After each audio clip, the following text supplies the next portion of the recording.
Okay, good evening. Here are our 5 candidates that are here tonight for positions 2, 4, and 6.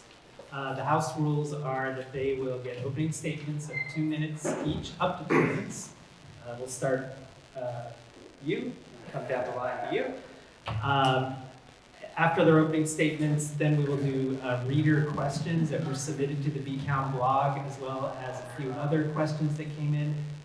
The questions were not selected by the blog or written by the blog. I want to put that disclaimer out. These were reader-submitted questions.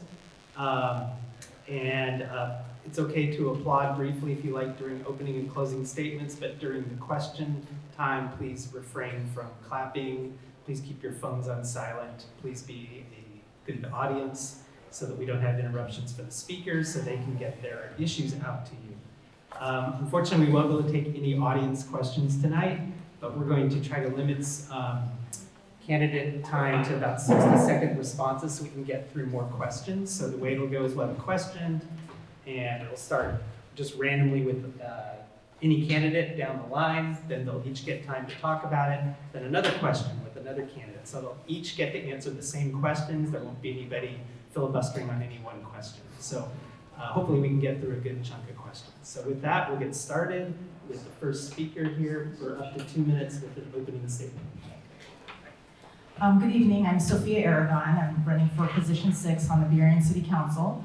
And I want to make sure that Burien is a safe, healthy, and inclusive place where everyone who's lived here for many years or has families for many generations or new here can call home. So I'm able to run for office because of the experiences I've had growing up in the Seattle area. I had a mom who had a union job. She actually was a registered nurse, and so our family had great benefits. We also had great public schools. We lived in a wonderful neighborhood.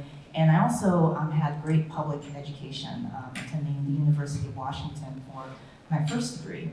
And so I was able to become a nurse like my mom, and today I have that health viewpoint that I will use in terms of being a council member, and I think that'll be a very unique perspective. While working at a clinic, I became an advocate and really been interested in policy, having gained a lot of knowledge about health policy and how it affects our practice. So I went on and I became a lawyer, and I actually was advocating in Olympia on many things around health, public health, and higher education. So I want to bring that strong public policy experience here also to the Burien City Council. It's a growing and dynamic city. And also through professional experience, I know that collaboration is key. So when you're in governmental affairs, you do know that there's local, state, and federal responsibilities. But I'm also hearing from voters that they want to have council members that are committed to a collaborative tone on the council itself. So whenever possible, I am committed to working with council members on issues, compromising when that's appropriate, and working with them on what's the best public policy for the city of Burien. Thank you.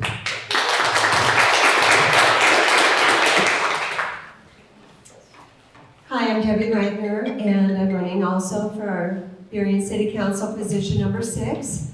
I have been a council member in the past, so what I would bring to the position is skills, knowledge, and experience. Why is that important? Well, there's a lot of information that it takes to understand and know what are the best decisions for Burien. The budget, the comprehensive plan, the roads and the transportation improvement plan. Those are very large documents that takes time to learn and understand and grow into the position. So I bring some skills and experience to this. The knowledge that I bring is that I've been in the community a really long time. I've spent almost my entire life in South King County. My roots are here in Burien. I've been here for 22 years. We've raised our family here. Our children have gone through Highline schools, and during that time I've been a volunteer in the schools, also an employee in the schools, art docent, room parent, anything they needed, I was there. So I also have been a volunteer in the community with music, arts, sports, and especially the environment over time. I've served on numerous boards. I've been appointed to boards. I'm still serving on the UW ultrafine particulate investigation, looking at the kinds of impacts we have in our communities and what is actually affecting our public health, which is an issue I've been very involved in for a long period of time. I served on sustainability and climate committees for the Port of Seattle and the Burien Airport Committee, and also the South County Transportation Board. Thank you.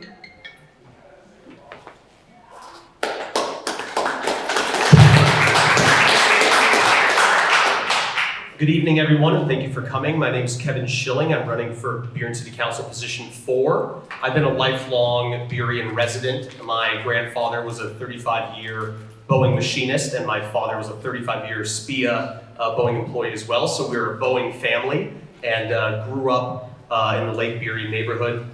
And I remember walking down to Town Square before all of this development, being in the city before we started, reflecting a lot of the development of our area. And I think the number one responsibility for City Council at this time is to ensure that we are working with our regional partners to collaborate on growth and ensure that no one's being left behind. That means people who've been in Burien for a long period of time, but also new Burienites that they can afford to live here and build a prosperous life here. My grandfather, I'm really happy that we're here at Merrill Gardens. My grandfather was in Merrill Gardens for 10 years, and I'm constantly impressed by the good work that Merrill Gardens does in the communities that they serve with their residents and their community impact. So I'm happy to be here and glad that Merrill Gardens is working alongside the B-Town blog to put on this event. If elected to City Council, I'd like to prioritize and ensure that our public safety expenditures take top position in our considerations for budget spending. We have a lot of issues in our city around property crime, as well as perception of property crime. So we need to tackle instances of crime, but also the perception of crime happening in our city. So I'd like to see a prioritization of public safety, working on business development, and ensuring that our infrastructure is up to date and can handle a growth population of our city, as well as new developments around our transit corridors and our connectedness to the greater region. I'd also like to continue collaborating with our strong public-private organizations that handle homelessness issues to ensure that our citizens who are vulnerable have the outlets they need to improve their lives. Thank you.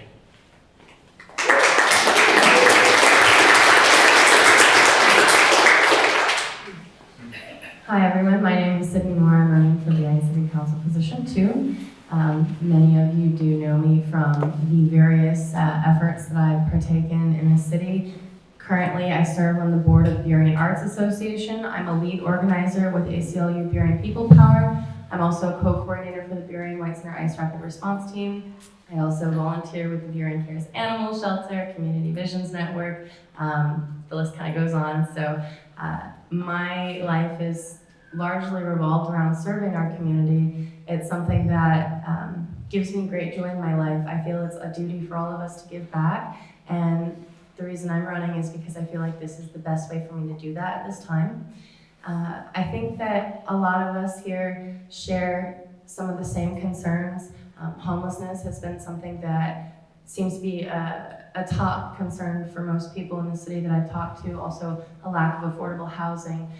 So I think that what we need to focus on are the most pressing and urgent priorities. I would like to start by addressing poverty in our city because Burien has a poverty rate that is well above the state average, and that impacts every aspect of our daily lives, from how long children can stay in school to our overall health and well-being to crime rates. So I'd like to start by raising our minimum wage to a livable wage so our families can support themselves, so that people here can afford to stay and live here and be healthy and thrive. I'd also like to bring more affordable housing to the city so our people are not spending every dime on rent and then losing their homes and getting pushed out of the city they grew up in. And I would also like to get our homeless off the street, provide stronger support for those who need it, and get them back into productive lives, contributing to society rather than being out in the cold in the rain and the upcoming snow, which we all know last year was pretty devastating. So I don't want to see that anymore, and I think we can all agree.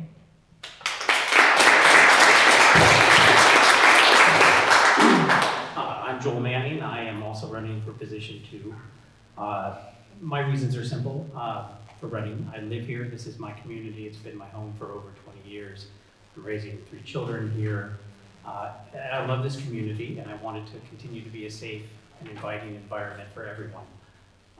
One of the key reasons Burien Incorporated was for independence. It wanted its own independence. It wanted to be independent from King County.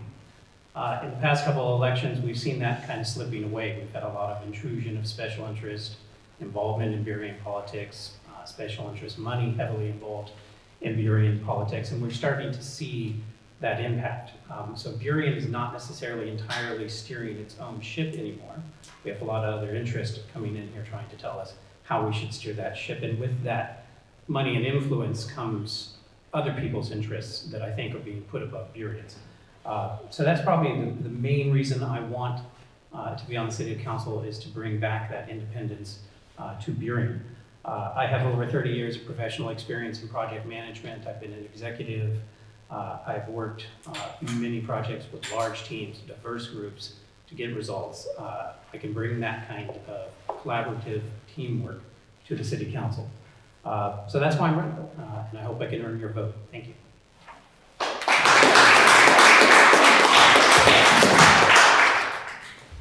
Okay, now we'll do the questions. Just to recap, it'll be 60-second responses. And we'll start with the reader question. Great question. And the reader or the submitter said, if Burien received a $1 million grant to use for the city in any way you wanted, what would you do with it and why?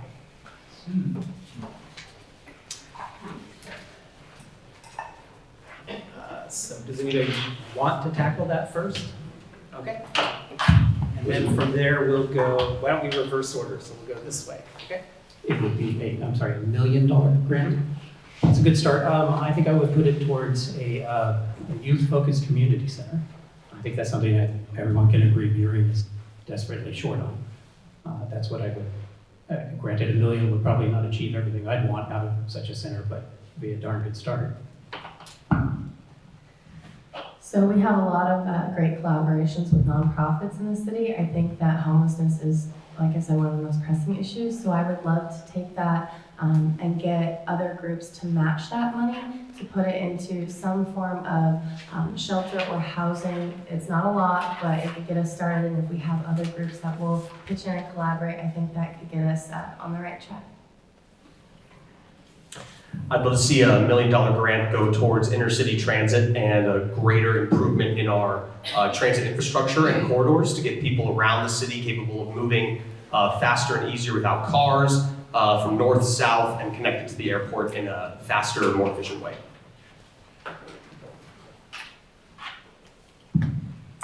I would want to put it into the new anti-gang unit that's just started in the Des Moines area. They only have a detective and a sergeant so far. They need programs in the schools. They need cooperation and resources provided by officers from precincts in the area affected by gang activity. I'd like to see those programs focus on redirecting youth and their energies towards something more productive for their future. I would invest the money on the 2 biggest areas I hear when I'm outdoor billing. One is homelessness and affordable housing. I would like to invest the program so that we can help our homeless get treatment that they need and get on the track back into independence. The other piece is I would look for incentives to contribute to our affordable housing plan that our city has for expansion. And third, pay attention to the infrastructure needs that people have been telling me about, especially in the newer incorporated areas. We have such a population growth and the infrastructure is aging. And I particularly think about a 9-year-old who very eloquently told me he can't play in the streets, that there's too many cars going by. And I think those little things can really enhance public safety. Okay, We might get to a lot of questions today. The next reader question, what do you think Burien can do for homebound senior citizens? How do you prioritize services to the elderly? I believe you're up now. If you want me to repeat the question. Thank you. So I was actually just having a very enlightening conversation with some folks the other day, and they were talking to me about how their mobility is limited because they don't have transportation.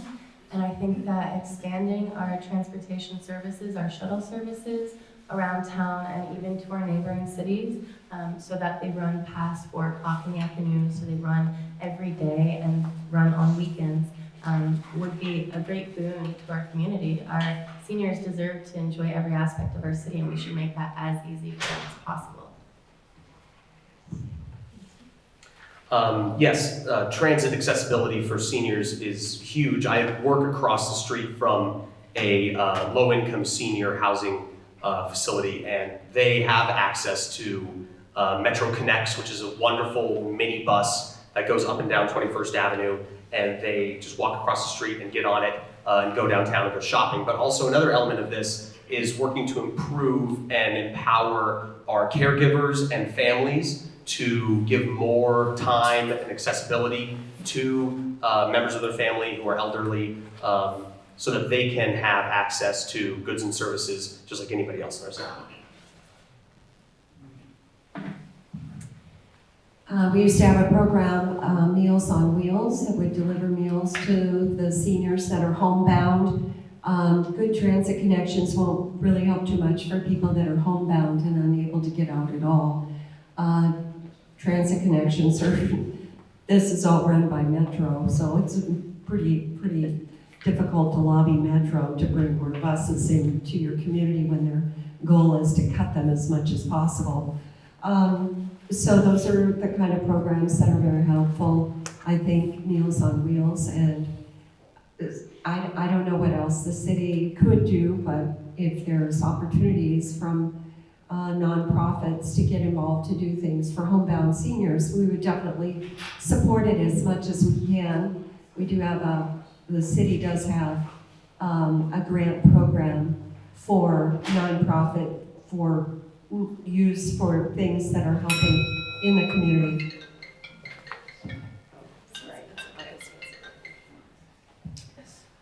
Well, for homebound seniors, I'll just say I agree to provide those services to make it easy for them to get around outside of their home.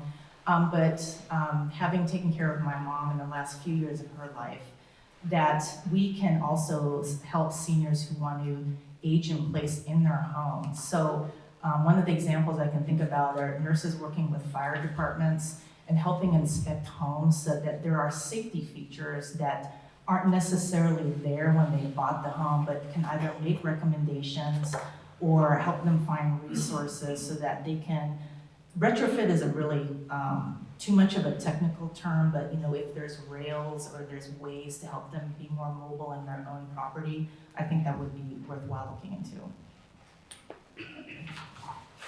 Okay. I guess currently we are taking care of our 3rd homebound senior in our family right now.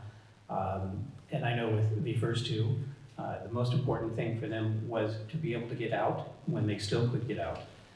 So transportation is definitely a key thing. The other thing is the ability to help them when they can't get out anymore, get all the errands done, get the things done that they need to do. And that was definitely, I think, the biggest challenge for our family with our first 2, my wife's grandparents, when they got to the point where they could no longer go out on their own, getting them services, getting them things, taking care of things, haircuts, all these basic things that, when you're able to leave your house, you don't necessarily think about. But when you can't, or you're taking care of someone who can't, all of a sudden this stuff becomes much more of a challenge to achieve than it was when you were 25 and could go anywhere you wanted. So definitely that ability to help them with getting the errands done and transportation. Only time I've gone. Okay, next question. What is your view on the strengths as well as areas for improvement in the job done in the last year by the current Burien City Council, including the mayor and deputy mayor?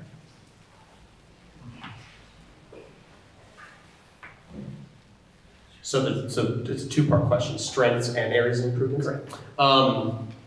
So I'll start off with strengths. I think the city has done a very good job of improving elements of inclusivity and bringing in populations of the city that have maybe not felt at home or at peace or comfortable here. I think Burien has become a place that's really championed an inclusive, inviting atmosphere, and I applaud that and think that the current council has done a phenomenal job with that. I'd love to see some more work, and hopefully when I'm on it with them, work towards improving access to transportation and business development and economic development here. We still see a lot of closed retail spaces in this town square, as well as the Burien Economic Development Zone in the northern area of the city. So I'd love to work with them more on bringing more economic development and businesses here to Burien.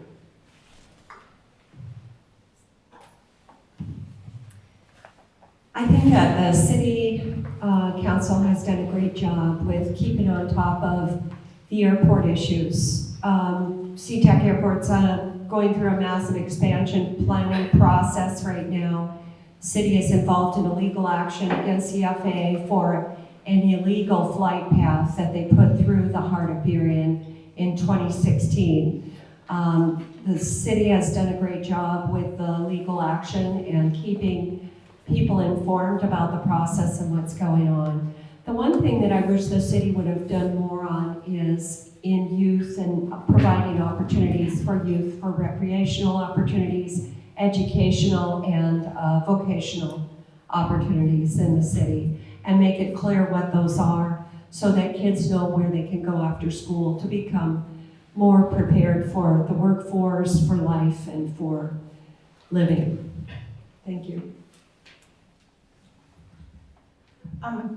Some of the strengths I've seen over the last couple of years from the mayor and the deputy mayor, I think, is outreach and being out in the community as the elected officials, being really visible and clearly providing that impression that they are approachable and that you can talk to them. And the other piece I would say in terms of where more work can be done is going back to the infrastructure statement I made earlier. Burien has really grown significantly over the years. And I'm learning through running for office and also had some clue with working with government affairs that, infrastructure building is actually really expensive and can take a really long time.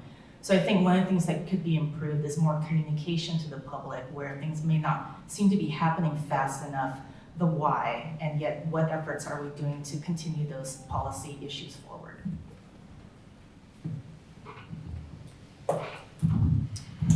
I would agree, definitely. I think Mayor Mata has done a great job being an ambassador for the city. I was happy with the way they managed the situation with camping we had at the park. It was not just a get out of town a situation. It was services offered to people that needed services. A lot of people took those services, but at the same time, we held people accountable that didn't want services, that you can't just sleep in our parks. I think we have managed the airport issues very well as you can manage our unique relationship with the port. I think the work we need is business development. We're coming up on a shortfall of money that we're about to run out, money that we used to get that will stop in 2020. And I don't think we've necessarily done the business development required to backfill that pipeline of money. And so we have some hard decisions to make in the next couple of years. So I want to echo what several other people up here have said. I think our current council have done amazing work in creating a more inclusive environment here in Burien. I love the fact that so many of them are actively engaged and involved out in our community. They're present, they're accessible to our people. I think it's phenomenal.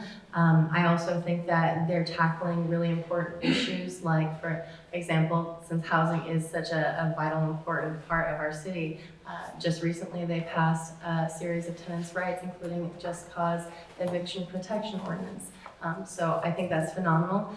One thing that I think they could improve upon, and I think a lot of people would probably agree on this, I wish they'd work a little faster.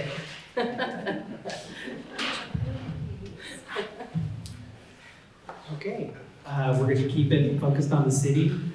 What's your view on the strengths as well as areas for improvement in the work done in the last year by Chief Bo and the police department? I went first last time. I think I went first.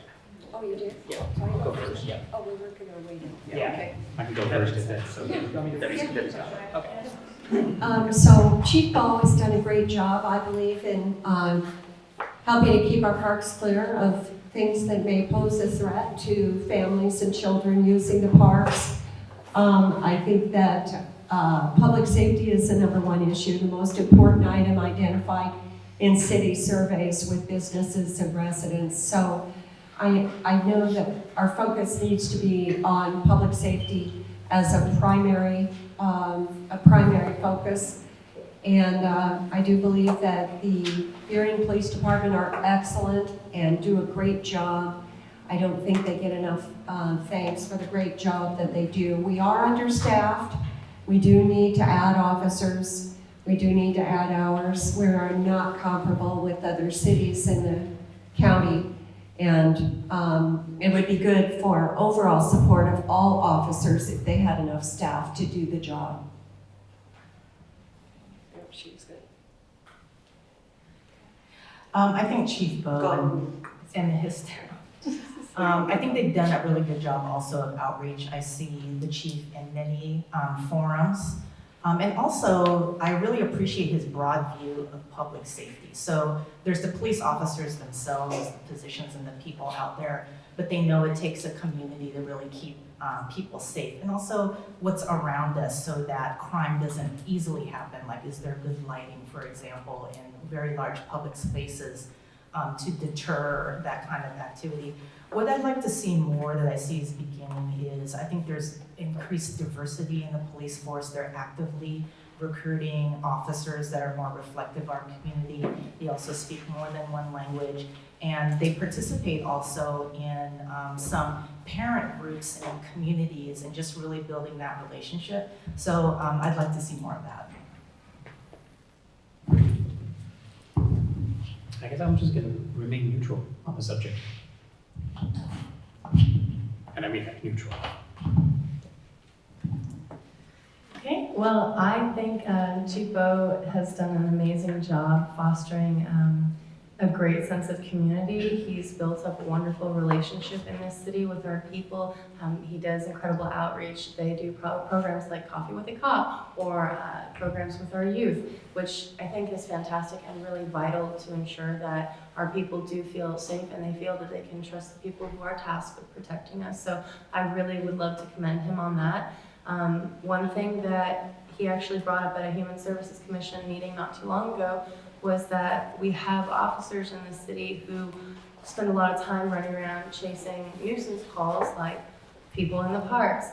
And he felt that addressing the lack of housing would be a wonderful way for our officers to prioritize their time better so they could address and focus on real crime, dangerous, violent crime. So I think that us working together with our officers to ensure that these issues are tackled to enable them to better serve us would be great. Chief Bo does a cool thing where he walks everywhere in the city, and he doesn't drive in a police car. He's visible, he shows that he cares about the community, he talks to Burien residents, and knows what's going on. He's actively on social media and pays attention. I think that's a prime quality in a police chief. I think we should commend him for a lot of efforts around community engagement and community involvement. Unfortunately, the police academy wasn't able to do it, meet this term. I was trying to get involved in that, but they didn't have enough participants. But I think the police department of Burien can work on ensuring that people and businesses have more information around how to be accountable and hold people accountable and get in touch with the police. But I think Chief Bo is doing an excellent job, and if you see him walking on the street, say hi. Okay, one more reader question now. The reader said, Great question. What neighborhood do you live in? What are your favorite places to spend time at Burien?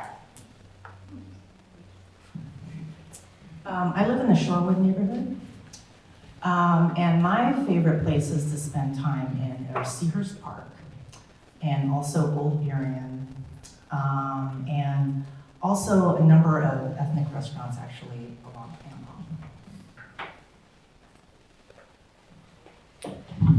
I live in Gregory Heights. The neighborhood pool is probably one of my favorite places when the weather's good and the pool is open. I love Old Burien, downtown Burien, and I love to eat. So I'm often at a lot of the restaurants, and I work in downtown Burien, so I'm there most of the time every week.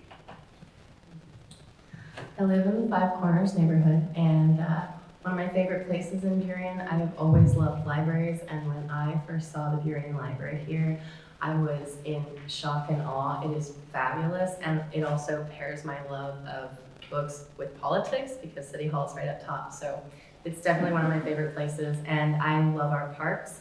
And I do love our cozy downtown corridor because I can walk through there and enjoy so many fabulous services and goods and run into people I know all the time, it's just a really homey feeling, you know, so all of the above. I love our whole city. I live across the street from the rapidly being destroyed Highland High School. I wake up to construction cranes tearing it down every day.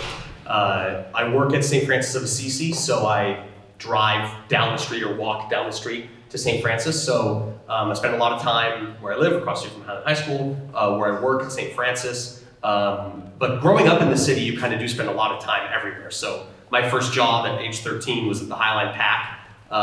Then I was a busser for Mick Kelly's and 909. So I've been around the neighborhood for a while. I generally spend a lot of my time in Old Burien, but I've lately been spending a whole lot of time in Northern Burien, doorbelling and meeting voters. So I really appreciate everything on every business and restaurant I've been to on Ambom, businesses up in Boulevard Park, and in South Burien too. So, but I generally spend the majority of my time in Old Burien and on 152nd. I used to think I lived in Gregory Heights, and we did live in Gregory Heights, but somebody told me I'm in Lake Burien. So it's funny because I've met people in my life who didn't even know there was a lake there, and we can't see it. So I guess I'm there, but it's over there. It's hidden, little gem in Burien. And I also enjoy spending time at Sears Park, and I also enjoy walking down 152nd and going to some of the different stores and shops that are there. And there's some very interesting little stores in Old Burien that are really fascinating going to and visit. So, we shop there. So we shop local, we eat local, we love everything about it. Okay. What is your view on the strengths as well as areas for improvement in the job done in the last year by Superintendent Enfield in the Highline Public School District?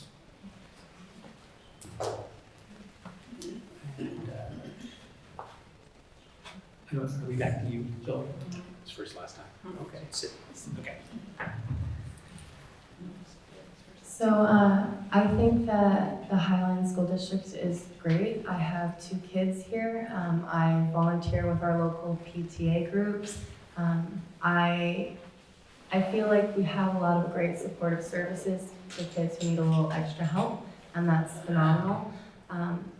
So I do commend our superintendent on that. I think that we have dealt with some serious budgetary issues, which is hard because children should be one of our top priorities, if not the top priorities. It's an issue we all care about. So I think that focusing on that and addressing that would be very beneficial to everyone in our community. Kids are the future. We need to prioritize them. Highline has a huge job. There are thousands of students across our city and our region that attend Highline schools. Very diverse population across the socioeconomic spectrum. As a product of the Highline School District, I attended Aviation High School.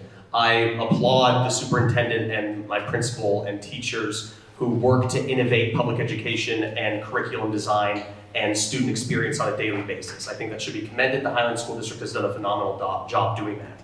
One of the slogans of Highline is knowing a student by name, strength, and value. And I think they do an excellent job of doing that.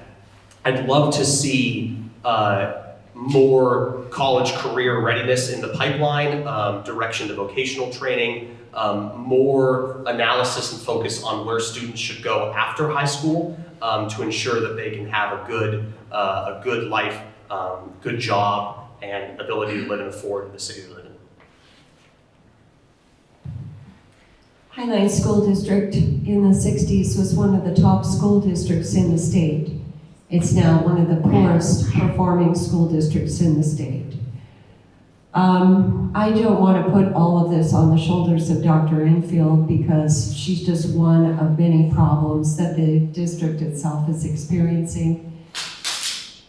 There are lots of ways that things could be being done better for our children and these students and for their future. I think emphasis should be made on core learning again and learning the basics and doing them better than they are doing now so that they are prepared for harder things as they get older. I would love to see this district return to the high level and high standards that we once had for it, for the sake of these children. I know of firsthand of children moved out of the system and instead of failing school were moved off the rolls. So statistics and figures you see may not be true. One of the first things I did when I started campaigning, and this is because I used to represent school nurses in Olympia, was reach out to school nurse colleagues in Highline and start learning about how do they partner with the city council, and if it wasn't a formal partnership, what are some common issues that they work on?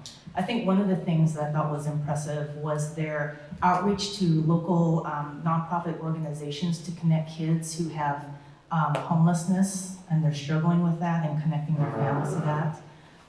What I'm hearing when I'm out doorbelling is that the instability of the leadership in the neighborhood schools, and of course I think that is a symptom of the work that they need to do, the challenges of the particular population they serve, and potentially, I'm sure, financial issues as well. So that's something that I'm really curious to learn about, and how can we help stabilize that? Well, I have 3 children in Highline schools, going on 10 years now. So for me, the measure is very simple. Has there been a noticeable improvement in the time my children have been in Highline schools? And I would say yes, there has been. Is it perfect? Is every problem solved? No, but if we're measuring her performance, I would say then yes, there's definitely been an improvement. I would say that's positive. I would measure performance positively. This next question came up from a couple of readers. It's about the second quarter police report for Burien that said that crimes against persons are trending down, but crimes against property are trending up. Now, the question to the candidates is, why do you think this is the case? Or do you dispute that that's accurate? Don't want me to repeat it? No, okay. The thing that generally gets me concerned in our city is the high rate of police calls. There are thousands of police calls a year, above 60,000. And our police are overwhelmed with the responses they have to react to. Generally speaking, I would say that property crime is staying the same or going up just due to the fact that we have more people coming to Burien and being in Burien. And crimes against persons are lower. I don't know, I can't speak to that, but I'm not going to dispute police numbers. So I would say that my own reading of the police data and police maps is that it's the property crime that occurs is around shopping centers, and that's just due to the fact that there are more people coming to shopping centers than have in the past. Having been a victim of property crime in my neighborhood twice, it's something that I believe is related to the need for money that people are looking for in vehicles and so forth for drugs. And I think a heroin habit is very expensive. It's about the cost of renting a home, which some have given up to pay for the habit instead. And when the money runs out, you only have access to whatever you can steal or take by force. So I think as the drug problem becomes worse and more people are out on the streets and homeless, I think we're going to have more and more property crime, and it will continue to rise. So that's my view of why that's going up. And plus the proximity to Seattle, which has some of the highest property crime rate in the country. I think it's great that this data is out and available to the public. Having attended a number of city council meetings, it's good to get those regular updates and to ask that question, why? Why does our police department feel that this is the trend? And being able to hear and weigh in all of that information. It's good that crimes against persons are down. I don't know the reason for that, but that's good to see. Crimes against property, I would guess, is a factor of low income of some people, and that's what happens. And when they need something, that they'll commit that crime. So, and in addition, that there are more people also in the city potentially, but this is a really good example of data being available, and that we need to ask the question, why of the people who work in that area every single day.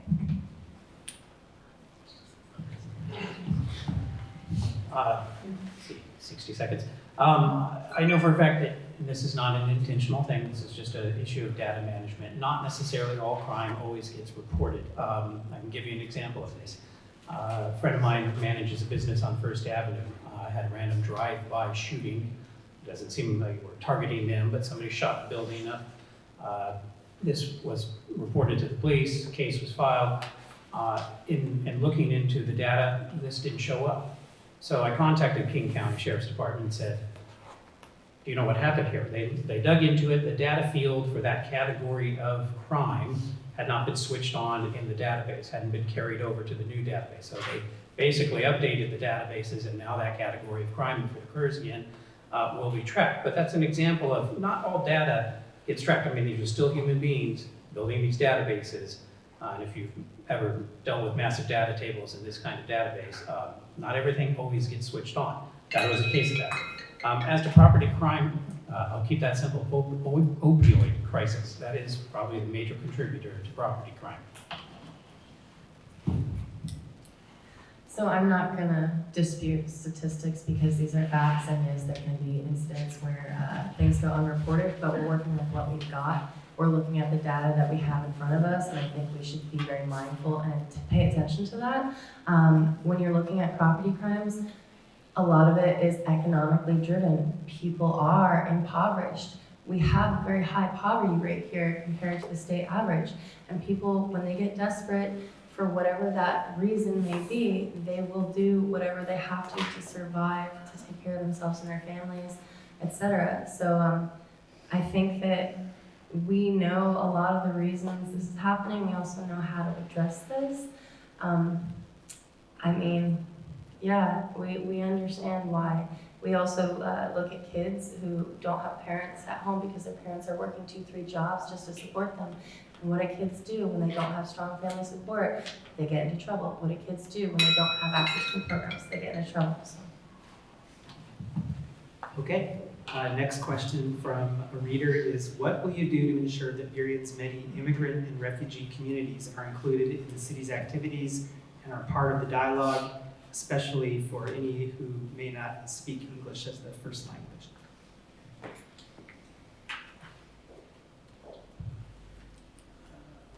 Debbie. So I know that the city has put all translations and other languages into the Burien magazine and into the city website. And I understand that it's difficult, it's very difficult to have engagement with some of the populations in Burien that have high language, second language learners statistics. Some of our statistics are actually higher in Burien than they are anywhere else in the county for English language learners. And in many of our census tracts, there's up to as many as 20 different languages spoken. So putting everything in every language for all the diverse communities in Burien would be quite a task and very difficult. That is why engagement is difficult for the city a lot of times. But I encourage the outreach and translations that are happening now. I think it's important for city council members when they want to get public input on certain issues to go where those communities are. The city hall is a wonderful place, but it could be very intimidating for people who haven't been in the United States for that long. Translation is definitely important. I appreciate that there is an emphasis on what we know are the two highest immigrant populations. So we have a lot of Spanish and Vietnamese translations. And I want to emphasize, though, that when you want the input of a diverse population, you have to actually be intentional.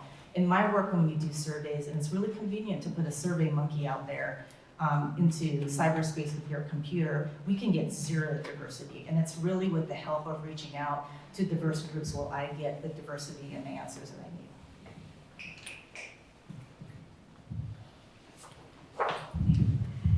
I think it's definitely about outreach. You have to go to those communities. Definitely the language can be a challenge. Definitely have to have the ability to have somebody bridge that gap for you. But I think it's about face-to-face, getting in communities, face-to-face meeting with people, going to them. To your point, expecting everyone to come to City Hall all the time is not necessarily a realistic expectation. I think that we should approach this from a variety of angles. I think that we can look at very simple solutions to things like offering subtitles in various languages for our live stream of city council meetings, for example, so people who do not speak English can be more engaged and more informed. I also think that we need to continue to foster an environment that feels safe and inclusive for people, because that's how you get them engaged and active. For example, we have a sanctuary city ordinance here, which I have been a strong advocate for, and there are folks in our city, like my opponent, who have been strong advocates for repealing that, and they've been fighting to do that for a couple of years now. I will continue fighting to ensure our people feel safe here and defend our sanctuary city ordinance, so people will be comfortable coming out into settings like city council meetings or anywhere in our neighborhood without fearing the threat of what might happen to them or their families.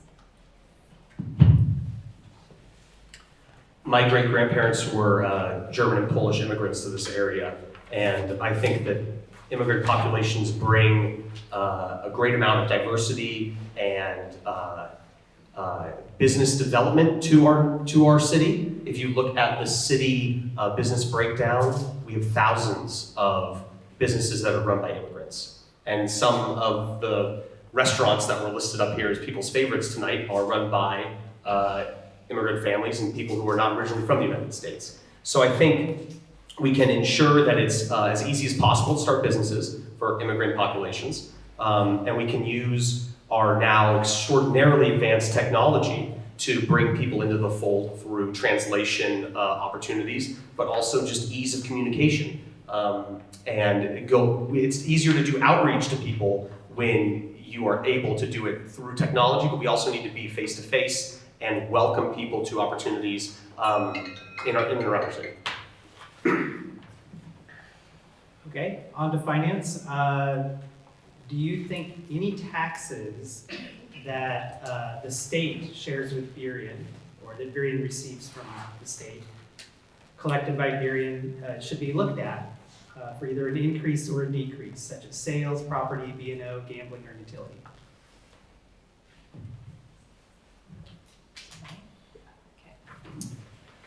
Taxes weigh heavily on people who are older, people with low income. So there's really few conditions where I think that taxes should be levied, and that is an absolute emergency, or secondly, if it actually has like broad support to be implemented.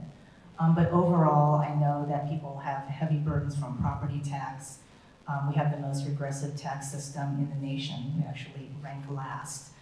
So we really do need to turn around our revenue system so it's more fair and support our growing communities.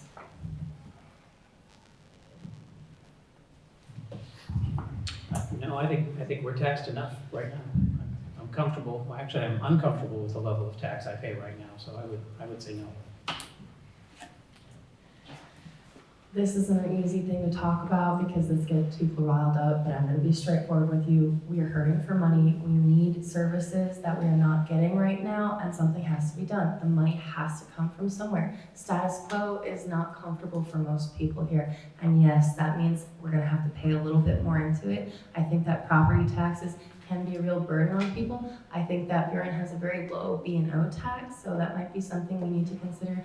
But I'd like to second what was said earlier, that we have an incredibly regressive tax structure here in the state, and we need to acknowledge this and address this from a state level and make sure that people are paying their fair share to support all of us in our communities.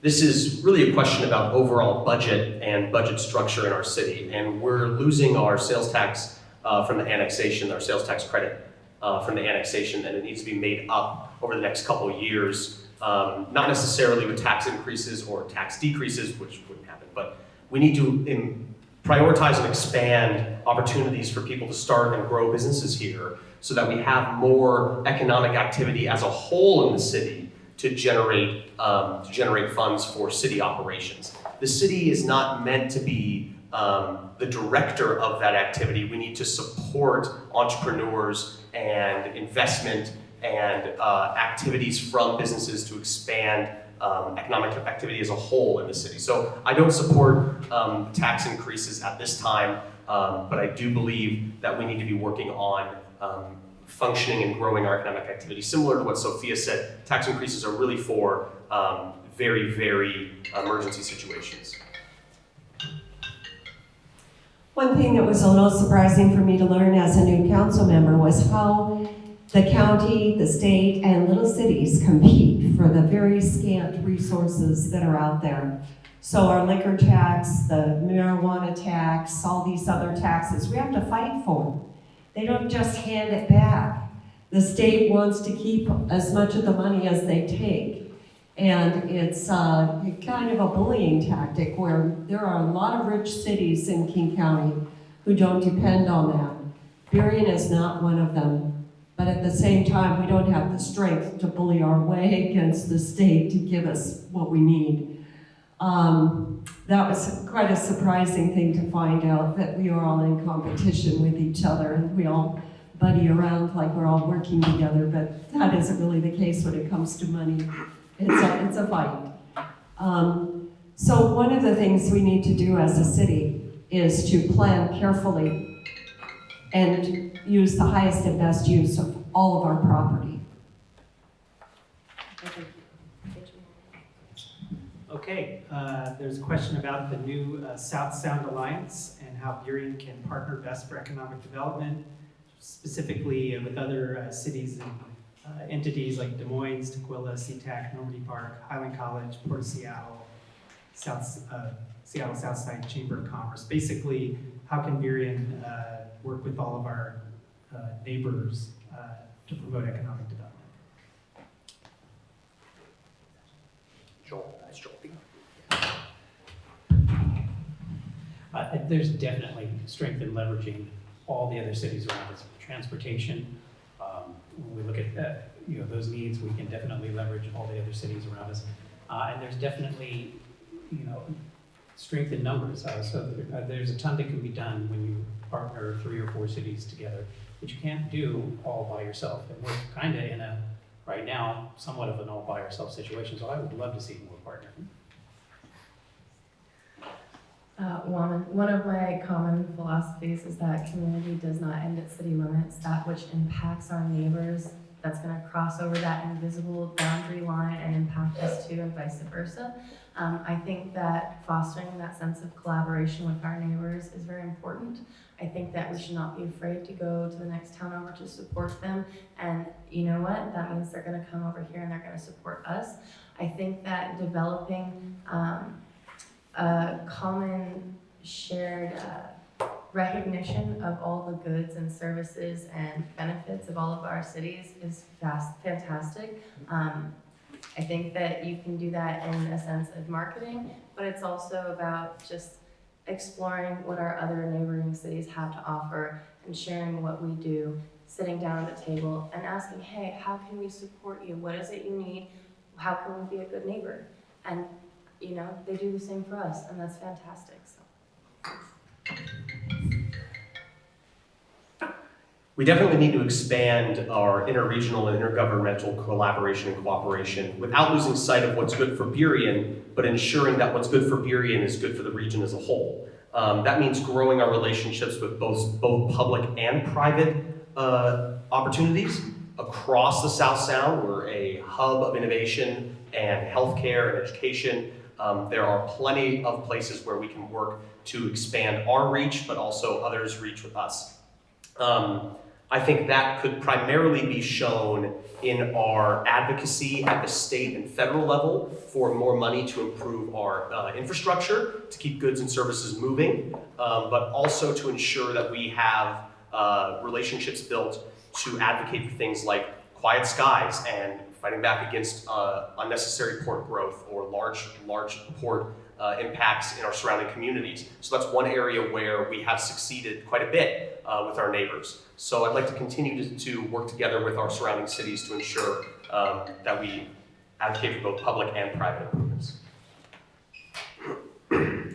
We don't look very attractive to prospective businesses wanting to locate in Burien if our crime rate's high, our B&O tax is high. We don't offer customers that have any disposable income because our utility and franchise 6% increase in taxes are too high. Or we have homeless sleeping in front of the stores. Those kind of things all deter businesses from wanting to come here. Meanwhile, the same issue applies again. We're in competition with other cities. We had a study done a few years back that said we could use a hotel. It would attract business and customers because we have the criminal justice training nearby and the hospital. Meanwhile, SeaTac is building 12 and Tukwila is building 6, and we can't even get one. And we can't get one because we're not attractive economically. This is why we have to expect excellence, stand up for ourselves, and not just take it all. Take all the bad. We have to expect good. So that list of organizations and cities you mentioned sounds like a great coalition. And so coalitions are a number of organizations band together, and they do it for only two reasons: to work against something. And so as I've been campaigning, a lot of our neighboring cities have the same issues with homelessness and affordable housing. So banding together, you can figure out what is a regional approach to an issue like that.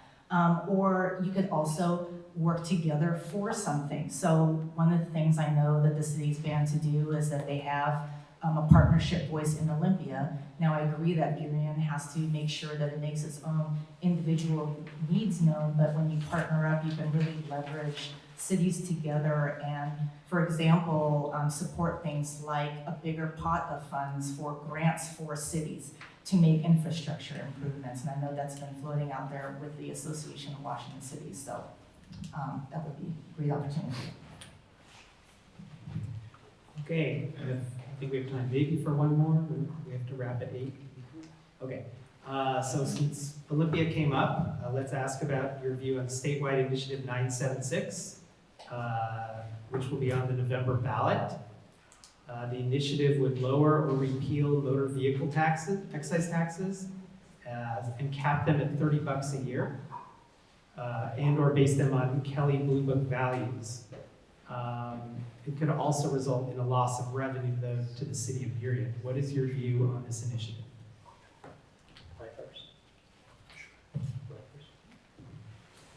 I'm voting no on 976 because it would destroy our infrastructure spending plan and would eradicate years of work that the state has done to improve our roads, our bridges, and our ability to keep goods and people and services moving. I urge everybody to vote no on 976. It is not a good initiative for the state of Washington. I think we've voted as a community to have $30 tabs twice, and it's been taken away by various initiatives in the state. I'm not a fan of paying such a high rate for car tabs. Not a fan at all. And I was on the South County Area Transportation Board when the lack of transparency was obvious from the Sound Transit, from the expansion of the light rail. And I think a lot of people were blindsided by this, and they were using a rate that valued cars too high.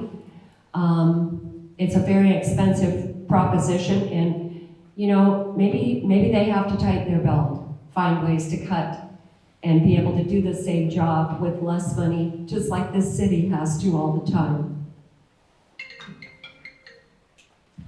I think the car tab issue, I'm not a fan of raising car tab prices, but it is a symptom of how our backward revenue system, where we're nickel and diming people on fees all across the board, including with property taxes. But at the same time, we do have infrastructure needs, and 976 would tie our hands. I'm not in favor of that. How it should really work are people who represent the communities and make those budgetary decisions on what needs to be done. Let's see, $750 a car, $550 a car, $1,100 a car. That gets pretty ridiculous. And to the point, we voted on this twice before to say, my God, we need the money. Well, yeah, we worked ourselves into quite a pickle here. Inappropriately spending, not doing the job right, not doing the job at all. To now all of a sudden we need all this money that we have to pay $1,100 a car. So you're running a small business that's a fleet-based business. You have 5-6 cars. You run a contracting business. $500 a year per vehicle for a small business contractor? That's insane. I understand that there's needs, that we would love to have the money, because there's all kinds of great things we can do with money. It'd be awesome if we could grow money. I would say yes. You need to learn, the people that are in charge of taking this money and spending it, need to learn that it isn't just a bottomless cookie jar that you can keep reaching back into to take tax money and then say, you can't stop us. It's ridiculous. So I know firsthand and from witnessing it in our community that the fees that we pay for car tabs is a significant burden on some of our families. It's high, it's expensive, and sometimes it hurts. But we do have vast transportation needs. We have to support that. Currently, our tax structure, it's very backwards. We're not getting the money we need from where it should be coming from. And until we address that, we can't gut our public transportation system. So I'm not going to support this effort. I would love to see our fees for car tabs go down. I would love that. I would love for transportation to be more accessible for all people, especially our low-income families who really have to pinch their pennies to get by on that. But this isn't going to do it. This isn't going to help us in the long run. It is going to damage the accessibility of transportation for all people statewide. So I say no. Okay, well, I think that takes us to closing statements. If you want to applaud for all the candidates now, you can do that.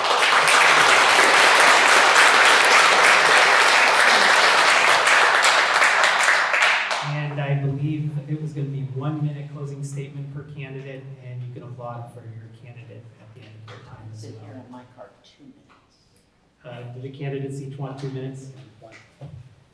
Up to 2 minutes? Is the audience okay with that? Okay. Is Merrill Gardens okay with it? Or the lights gonna go out over there? Yeah, that's right. All right, up to 2 minutes. Yeah, great. I'm first. Well, let's see. I just went. I can go first. Oh, okay. Go ahead. I'd just like to say thank you, everyone, for coming out and being involved in this process. It's a good opportunity to meet the candidates. I would say don't stop here. Reach out to the candidates if you have any questions. The issues that are important to you, ask them about those. Everyone's got a Facebook page these days, so it's easy to get a hold of them. I think there's some definite differences between at least myself and Ms. Moore. I really don't think we need to be taxed anymore. It seems that Ms. Moore has a lot of things she would like to do with tax money. They may be wonderful ideas in her opinion, but all that costs money. So again, reach out to the candidates. Thank you for your time. It's been a pleasure. So I would also love to thank everyone here tonight for coming, for being informed, for being engaged in this process. It's so vital for us, for our community. So I really appreciate you all being informed voters. And I would also like to echo, please don't let that stop here. Please, please look into the backgrounds, to the values of the people you're voting for. Politicians are notorious liars. That's just the fact. We can sit up here and tell you anything. We can stand here and sell you the world all day long. But you know what? You can look into our history and you can see what we've stood for, what we fought for, what we care about, and what we're willing to do to serve our communities. And some of us have a track record that proves that dedication, and others less so. I think that it's up to all of you to make that decision, but I really hope that you will put a lot of thought and care and effort into it when deciding who to vote for in this election, because the future of our city is at stake. I think we all have to work together to build a brighter future for the city, and that takes strong leadership, that takes people who are willing to make tough calls, that people who are willing to stand up and say this isn't easy and you might not like it, and maybe we don't like it either, but somebody's got to do that. And it's not always going to be a likability issue. It's not a popularity contest. It's about somebody who's willing to fight for us and do what's right. So please be informed. Thank you all again for coming.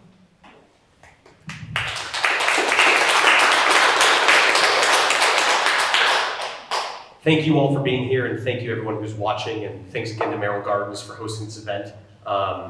Again, my name is Kevin Schilling. I've been a lifelong resident of the city of Burien. I grew up in a working class family, valued hard work from an early age, started working in the city of Burien at 13.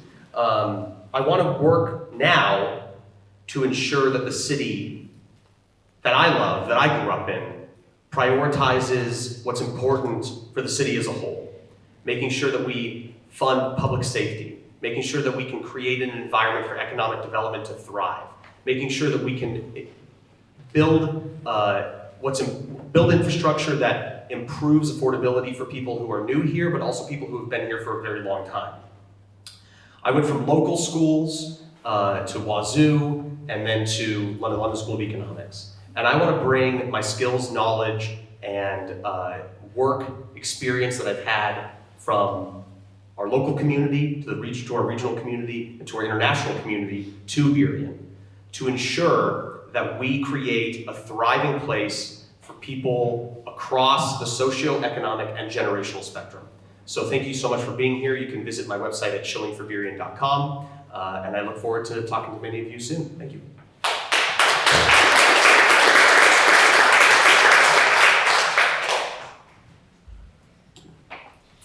So I want to also thank everybody for being here tonight and for your support, and for Merrill for opening up this facility for all of us. I wanted to just say one thing at the end here about affordable housing.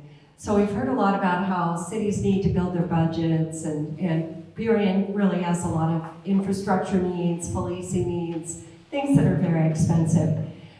And we also keep hearing that we need more affordable housing. Do we? I wonder. The city hasn't done a housing survey since 2002.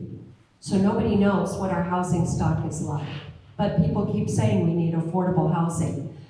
The budget and affordable housing are in opposition to each other. The more affordable housing you build, the more stress you put on your city budget, on your schools, your stormwater, your utilities, your streets, your parking, your road capacity. The more affordable housing you have, the more you use up any available land that you have for the highest and best use that you need to build the budget in the city to pay for the police, the roads, the stormwater. So stormwater upgrades have been neglected in Burien for 10 years. This is $10 million. This fix is not affordable.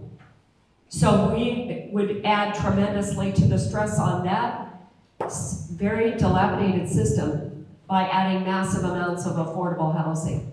We have to get away from that kind of thinking. There's nobody telling us we have to build affordable housing. Nobody. There's no mandate for it. Nobody's going to enforce it. The affordable housing police aren't going to come and arrest our city planners if we don't put in more. None of this is happening. There are cities in the region that have little to no affordable housing and have not met their targets for decades. Got to stop believing lies we hear, investigate, and check it out for yourselves.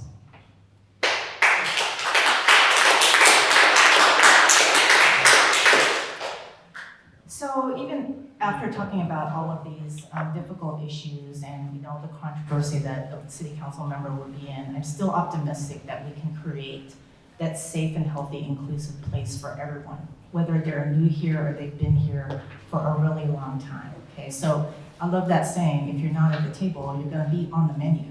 Okay, so I'm not the kind of person to sit in front of the couch and just complain.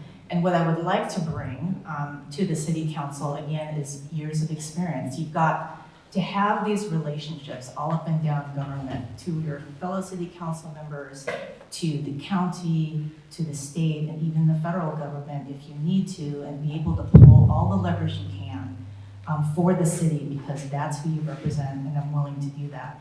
And also, being able to interface with our residents for really contentious issues. What I really like about city council that I've learned over time is that this is a place where you have more opportunity for that one-on-one communication with your residents, the people that voted for you. They will see you in the grocery store. They're going to pull you aside and ask you questions and share your opinion. And that's okay. So I feel like I'm the person with that governmental experience, and again with the health lens, so that we can just keep Burien moving forward, because this is a dynamic city. It actually is an excellent microcosm of cities across the state going through the same changes: growth, more diverse communities, aging communities. So I think that I would be willing to tackle all of those issues with you and my fellow city council members.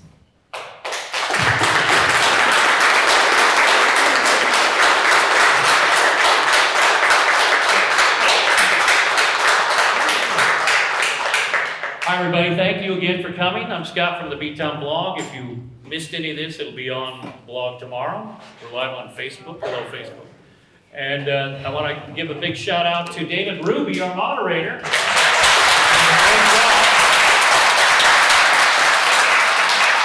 And of course, thank you to the Rotary Club of Burien and White Center for your sponsorship.